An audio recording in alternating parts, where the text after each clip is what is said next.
चलिए आज की वीडियो में बात करते हैं प्रधानमंत्री फसल बीमा योजना के तहत रबी फसल 2025-26 का फसल बीमा कैसे कर सकते हैं। स्टेप बाय स्टेप पूरा प्रोसेस जानेंगे, तो वीडियो को आखिर तक जरूर देखिए ताकि आपसे फॉर्म में कोई भी गलती ना हो, बीमा में कोई गलती ना हो और आगे चलकर आपको या किसान को कोई दिक्कत ना आए। तो चलिए शुरू करते हैं। इसके लिए आप अपने कंप्यूटर में कोई भी ब्राउजर ओपन करेंगे, जैसे मैंने यहाँ पर क्रोम ब्राउजर ओपन कर रखा है। गूगल पर आप PMFBY लिख के सर्च करेंगे, सबसे ऊपर आपको वेबसाइट मिल जाएगी। इस वेबसाइट पर क्लिक करेंगे। अब अगर आप फसल का अलग अलग फसल का प्रीमियम चेक करना चाहते हैं तो यहाँ से आप चेक कर सकते हैं। यहाँ पर इंश्योरेंस प्रीमियम कैलकुलेटर का ऑप्शन है, इसी के साथ इनरोलमेंट पार्टनर पाएंगे। यहाँ पर CSC पे आप क्लिक करेंगे और यहाँ पर आप CSC ID पासवर्ड और ये कैप्चा कोड दर्ज करके लॉगिन पे क्लिक करेंगे। लॉगिन करने के बाद यहाँ पर आप सबसे पहले स्टेट चुनेंगे। तो चलिए मैं यहाँ पर राजस्थान सेलेक्ट कर लेता हूँ, आप अपने हिसाब से सिलेक्ट कर लीजिए। अब यहाँ पर देखिए, आपको ध्यान से देखना है, रबी फसल का देखना है। प्रधानमंत्री फसल बीमा योजना ये लिखा हुआ होना चाहिए, रबी फसल 2025। तो मैं ये सिलेक्ट कर लेता हूँ, उसके बाद सबमिट पे क्लिक करेंगे। अब यहाँ पर आप एप्लीकेशन पे क्लिक करेंगे। एप्लीकेशन पे क्लिक करने के बाद यहाँ से आप फसल बीमा कर सकते हैं। एप्लीकेशन फॉर्म पे क्लिक करके आप जो बीमा कर देंगे, पेमेंट कर देंगे, वो पेड एप्लीकेशन में दिखाई देंगी आपकी पॉलिसियाँ। जो आप बीमा काट देंगे लेकिन पेमेंट नहीं करेंगे, वो अनपेड एप्लीकेशन में आपकी पॉलिसियाँ दिखाई देगी। जो पॉलिसियाँ किसी कमी की वजह से सेंडबैक होगी वो यहाँ पर दिखाई देगी। जो एप्लीकेशन जो कंप्लीट अप्रूव हो जाएगी वो यहाँ पर दिखाई देगी, और जो पॉलिसियाँ रिजेक्ट हो जाएगी वो यहाँ पर दिखाई देगी। और यहाँ पर कुछ और ऑप्शन भी ऐड किए गए हैं। तो अब अगर आपको फसल बीमा करना है तो यहाँ पर एप्लीकेशन फॉर्म का जो ऑप्शन है, इस वाले ऑप्शन पे क्लिक करना है। इस ऑप्शन पे क्लिक करके यहाँ पर आप अपनी फसल का बीमा कर सकते हैं। इस ऑप्शन पे क्लिक करेंगे। यहाँ पर अगर आपको IFSC कोड पता है तो यहाँ पर आप यस कर सकते हैं, नहीं तो नो सेलेक्ट करके यहाँ पर आप अपने हिसाब से ब्रांच सेलेक्ट करके IFSC कोड लगा सकते हैं। लेकिन सबको बैंक डायरी में IFSC कोड मिल जाते हैं, तो यहाँ पर आप यस करेंगे। यहाँ पर आप अपनी बैंक डायरी से देखकर IFSC कोड दर्ज करेंगे, वेरीफाई पे क्लिक करेंगे। यहाँ पर आपकी बैंक ब्रांच की और बैंक की कंप्लीट डिटेल ऑटोमेटिक आ जाएगी। उसके बाद आप अपना अकाउंट नंबर दर्ज करेंगे। यहाँ पर बताएंगे आपका खाता कौन सा, सेविंग है या लोन अकाउंट है। उसके बाद अकाउंट नंबर दर्ज करेंगे। यहाँ पर लोन अकाउंट है तो लोन अकाउंट ही सिलेक्ट करें, और सेविंग खाता है तो सेविंग खाता ही सिलेक्ट करें।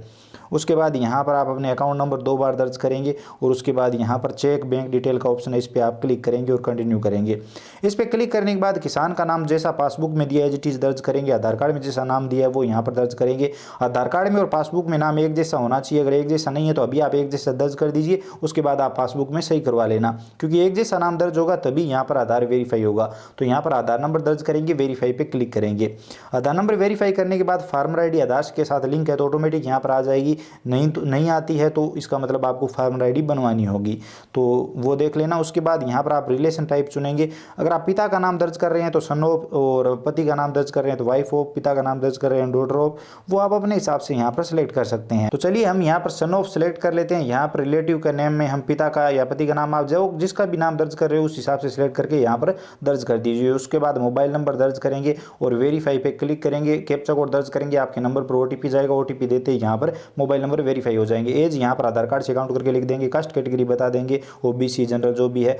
फार्मर कैटेगरी बताएंगे। अगर खुद मालिक फसल बीमा करवा रहा है तो ओनर सेलेक्ट करेंगे। किसी ने जमीन लीज पे ले रखी है, स्टाम्प वगैरह तैयार कर रखा है तो आप सेकंड ऑप्शन, और अगर कोई बटाईदार है तो आप थर्ड ऑप्शन यहाँ पर चुनेंगे। तो ये चीज़ आप ध्यान से देख लीजिए, कौन बीमा करवा रहा है उस हिसाब से यहाँ पर आपको ये कैटेगरी सेलेक्ट करनी है। तो अगर खुद मालिक है तो ओनर आप यहाँ पर सेलेक्ट करेंगे। उसके बाद फार्मर टाइप चुनेंगे। अगर लघु या सीमांत किसान है तो पहले 2 ऑप्शन सेलेक्ट कर सकते हैं, नहीं तो आप अदर सेलेक्ट करेंगे। तो चलिए मैं अदर सेलेक्ट कर लेता हूँ। उसके बाद यहाँ पर किसान कहाँ पर रहता है तो वो एड्रेस यहाँ पर आएगा। स्टेट आ जाएगा, जिला आ जाएगा, तहसील आ जाएगी। उसके बाद गाँव का नाम आ जाएगा। कंप्लीट एड्रेस यहाँ पर आप दर्ज कर देंगे, पिन कोड यहाँ पर दर्ज कर देंगे।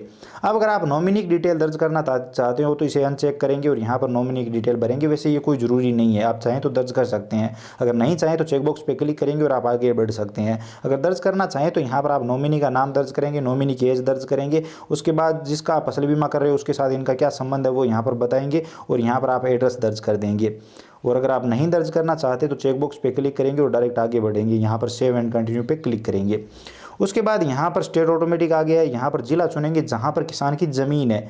ये रेजिडेंशियल एड्रेस का नहीं बताना है, जहाँ पर ज़मीन है वो जिला सेलेक्ट करेंगे, जहाँ पर ज़मीन है वो तहसील यहाँ पर सेलेक्ट करेंगे। ये आपको जमा मंदी में मिल जाएंगे। गिरदावर सर्कल सेलेक्ट करेंगे, वो जमा मंदी में देखकर आप सिलेक्ट कर लेंगे। उसके बाद यहाँ पर आप पटवार हल्का सेलेक्ट करेंगे तो ये भी आपको जमाबंदी में मिल जाएगा। गांव या चक यहाँ पर आप सेलेक्ट कर लेंगे। चलिए मैं यहाँ पर सेलेक्ट कर लेता हूँ, तो ये मैंने सेलेक्ट कर लिया। उसके बाद यहाँ पर मिक्स क्रॉपिंग तब होती है जब आपका एक खसरा या एक किले में एक से ज़्यादा फसलें हो और दूसरा ऑप्शन आपके पास नहीं हो, एक से ज़्यादा फसलों की बुआई हो रखी हो, तो आप मिक्स क्रॉपिंग करते हैं। लेकिन इस ऑप्शन का काम कम ही होता है। तो अगर आप कर रहे हैं तो आप इस चेकबॉक्स पे क्लिक करेंगे। अगर आपकी एक खसरे में एक से ज़्यादा फसलें बुआई हो रखी है तो यहाँ पर आप इस पर क्लिक करेंगे। जितनी भी फसलें आपने बो रखी है वो यहाँ पर एक साथ आप सेलेक्ट करेंगे, 2 3 4, और उसके बाद बुआई की डेट यहाँ पर आप सेलेक्ट करेंगे। और यहाँ पर मान लीजिए गेहूँ आपने कितने क्षेत्र में बो रखी है, चना कितने में बो रखा है, तो यहाँ पर प्रतिशत में बताएंगे। मैं 70-30 कर देता हूँ, तो 100% में से यहाँ पर आप प्रतिशत अलग अलग बता देंगे। उसके बाद यहाँ पर खसरा नंबर, प्लॉट नंबर, उसके बाद यहाँ पर खाता नंबर दर्ज करेंगे और वेरीफाई करेंगे, किसान को सेलेक्ट करेंगे और ज़मीन ऑटोमेटिक आ जाएगी। तो इस तरह से मिक्स क्रॉपिंग वाले ऑप्शन का आप यूज़ कर सकते हैं, लेकिन इसकी कम ज़रूरत पड़ती है। अगर आप बीमा करते हो तो आपको पता है, तो इसे हम अनचेक कर देते हैं। उसके बाद यहाँ पर आप डायरेक्ट फसल जो है गांव का चुनाव करेंगे और उसके बाद यहाँ पर आप फसल सेलेक्ट करेंगे, कौन सी फसल का आप बीमा कर रहे हैं। यहाँ पर बुआई की डेट सेलेक्ट करेंगे। अगर आप मिक्स क्रॉपिंग नहीं कर रहे हैं तो ये वाला तरीका रहेगा। उसके बाद यहाँ पर बताएंगे ओनर कैटेगरी, ओनर है, खुद मालिक है या फिर किसी ने लीज पे ले रखी है ज़मीन या बटाईदार है, वो सिलेक्ट करेंगे। उसके बाद खसरा नंबर यहाँ पर दर्ज करेंगे, खाता नंबर दर्ज करेंगे, वेरीफाई पे क्लिक करेंगे। जिस किसान का यहाँ पर बीमा कर रहे हो उस किसान को यहाँ पर आप सिलेक्ट करेंगे, क्योंकि एक खसरे एक खाता नंबर में एक जमाबंदी में कई किसान हो सकते हैं। तो आपको जिसका बीमा करना है उसे सिलेक्ट करेंगे, व्यू पे क्लिक करेंगे। अगर कोई ऑलरेडी बीमा हो रखा है तो वो यहाँ पर आपको दिखाई देगा, नहीं तो यहाँ पर बीमा नहीं हो रखा तो नहीं दिखाई देगा। उसके बाद यहाँ पर सबमिट पे क्लिक करेंगे। इस किसान के हिस्से में जितनी ज़मीन आती है वो कंप्यूटर ऑटोमेटिक उठा लेगा, आपको कुछ भी करने की जरूरत नहीं, आप डायरेक्ट ऐड कर देंगे। तो इस तरह से आपको जितनी भी ज़मीन, जितनी भी फसलें ऐड करनी है, जितनी भी फसल का बीमा किसान करवाना चाहता है वो यहाँ पर आप ऐड करते जाएंगे और उसके बाद डॉक्यूमेंट अपलोड करेंगे। यहाँ पर आप बैंक पासबुक अपलोड कर देंगे, कैंसिल चेक है तो वो भी आप अपलोड कर सकते हैं। तो यहाँ पर बैंक पासबुक अपलोड कर देंगे। उसके बाद यहाँ पर जमाबंदी, उसके बाद आपको सोविंग सर्टिफिकेट अपलोड करना होगा। सोविंग सर्टिफिकेट चलिए मैं आपको दिखा देता हूँ। तो यहाँ पर आप देख सकते हैं ये वाला सोविंग सर्टिफिकेट है। तो ये फॉर्म भर के आपको अपलोड करना होता है। यहाँ पर किसान का नाम, किसान के पिता का या पति का नाम, यहाँ पर निवासी कहाँ के है, तहसील कौन सी है, जिला कौन सा है वो भरेंगे जहाँ पर वो रहते हैं। उसके बाद यहाँ पर फसल कौन कौन सी का बीमा करवा रहे हैं वो यहाँ पर लिखेंगे। खाता नंबर क्या है, जमाबंदी में खसरा नंबर क्या है। उसके बाद यहाँ पर चक या गाँव का नाम क्या है वो यहाँ पर लिखेंगे। उसके बाद पटवार मंडल कौन सा है, तहसील कौन सी है, कितने क्षेत्रफल में कौन सी फसल की बुआई हो रखी है वो यहाँ पर आप बताएंगे। बुआई की डेट यहाँ पर आप बता देंगे, यहाँ पर डेट लिख देंगे। उसके बाद यहाँ पर किसान के खाता नंबर आ जाएंगे, बैंक अकाउंट नंबर, उसके बाद डेट यहाँ पर लगा देंगे जिस दिन आप ये फसल बीमा कर रहे हो। उसके बाद यहाँ पर किसान के हस्ताक्षर आ जाएंगे, आप चाहें तो मोबाइल नंबर वगैरह भी लिख सकते हैं इस पर। तो ये सोविंग सर्टिफिकेट यहाँ पर अपलोड हो जाएगा। उसके बाद अगर कोई भूमि मालिक और है और ये ज़मीन किसी ने लीज पे ले रखी है, स्टाम्प तैयार करवा रखा है, शपथ पत्र तैयार करवा रखा है, तो वो यहाँ पर अपलोड करेंगे। लेकिन अगर खुद मालिक बीमा करवा रहा है तो ये जरूरी नहीं है, लास्ट वाला ऑप्शन। उसके बाद प्रीव्यू पे आप क्लिक करेंगे। यहाँ पर सारा प्रीव्यू एक बार चेक कर लेंगे, अगर सारी डिटेल सही है तो यहाँ पर आप सबमिट कर सकते हैं। नहीं तो आप चाहें तो यहाँ पर एडिट का भी ऑप्शन है, आप एडिट भी कर सकते हैं। यहाँ पर देखिए, उसके बाद यहाँ पर हम सबमिट करेंगे। चलिए हम सबमिट करते हैं। सबमिट करेंगे तो यहाँ पर आपसे 2 ऑप्शन आएंगे आपके पास, या तो आप बाद में पेमेंट कर सकते हैं। पॉलिसी तो यहाँ पर आपकी कंप्लीट हो चुकी है, आप चाहें तो एक साथ सीएससी वॉलेट में पैसे डाल के सभी पॉलिसियों का एक साथ पेमेंट कर सकते हैं। पे लेटर पे क्लिक कर सकते हैं। अभी अगर आप पेमेंट करना चाहते हैं तो इतने रुपए आपके सीएससी वॉलेट में होने चाहिए जितने की ये पॉलिसी है। तो हम यहाँ पर पे लेटर भी कर सकते हैं बाद में अगर पेमेंट करना चाहें तो। अगर अभी पेमेंट करना चाहें तो मेक पेमेंट पे क्लिक करेंगे, डायरेक्ट यहीं से पेमेंट करेंगे। उसके बाद सीएससी के पासवर्ड यहाँ पर आपको दर्ज करने, वैलिडेट पे क्लिक करेंगे।